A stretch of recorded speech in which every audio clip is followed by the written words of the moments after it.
Последние новости из Туркменистана. Читайте нас в Телеграме и не забудьте подписаться. Абхазская ловушка. Тысячи граждан Туркменистана застряли в непризнанной республике. Все они приехали туда из России в надежде обновить свою студенческую визу и вернуться в страну. Но не на учебу, а на работу.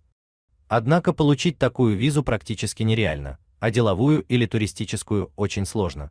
Российские власти хорошо осведомлены в том, что туркмены приезжают не учиться или налаживать бизнес-связи, а нелегально работать.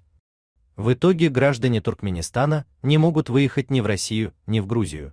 Последнее считает посещение Абхазии через границу с РФ незаконным.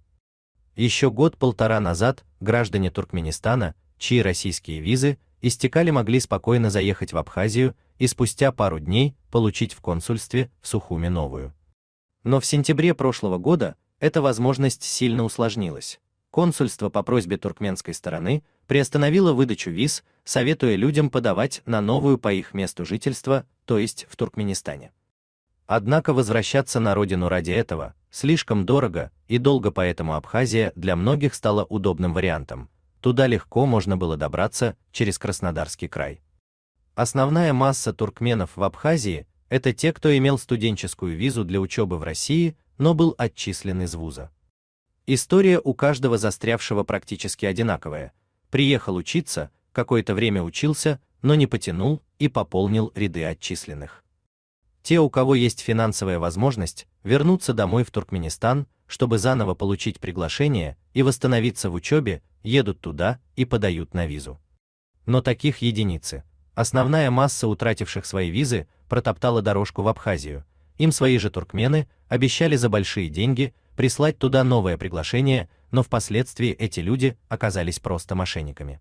В настоящий момент в России практически не осталось учебных заведений, которые бы отправляли приглашение на учебу не в страну постоянного проживания, а куда-то в иное место. Получается, что выход из положения лишь один – выезжать из Абхазии в Россию только по туристической или деловой визе. Однако, похоже, и эта лавочка закрылась. Источник сообщил, управление МВД как минимум 3 городов Российской Федерации – Казани, Москвы и Санкт-Петербурга – перестали оформлять приглашения для получения деловой визы гражданам Туркменистана. Люди вынуждены искать посредников в других регионах России и платить им большие деньги.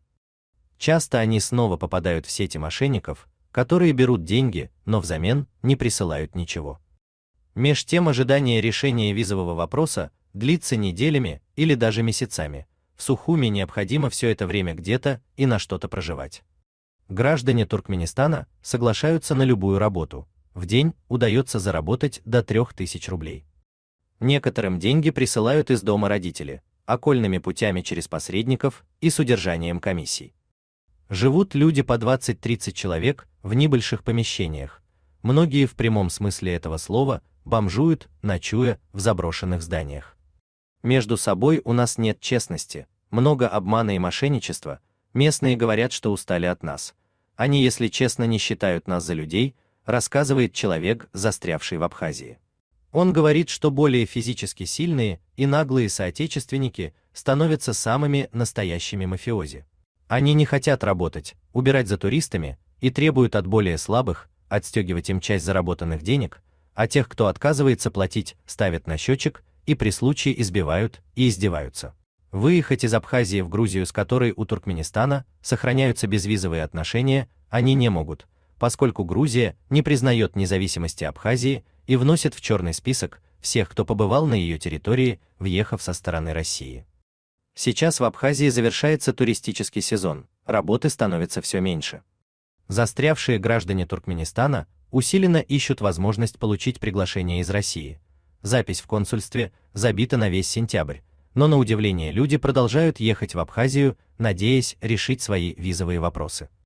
Недавно Turkmen News сообщил, что молодым людям в Туркменистане, уже принятым на учебу, как минимум 2 вуза Санкт-Петербурга отказали в студенческом приглашении. Переведенные по контракту деньги обещано вернуть в полном объеме. После нашей публикации выяснилось, что вузы Томска также перестали посылать гражданам Туркменистана приглашения. Кроме того, российские вузы больше не заинтересованы в студентах старше 35 лет и не приглашают их на учебу, а аттестаты, датируемые до 2009 года, требуют прохождения процедуры нострификации. Органы МВД России понимают, что такие возрастные абитуриенты используют поступление в вузы как лазейку для приезда в Россию и поиска работы, которую они не находят у себя на родине. Также на днях российское издание «Высота-102» рассказало об отчисленном из российского вуза студенте из Туркменистана.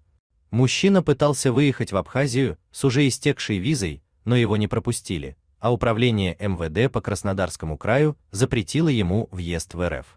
Мужчина решил оспорить этот запрет в суде, ссылаясь на то, что он уже успел обзавестись семьей в России.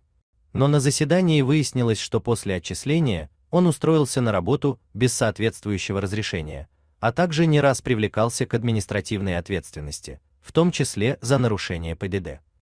Теперь бывшего студента и несостоявшегося семьянина ждет выдворение на родину. У вас есть что рассказать?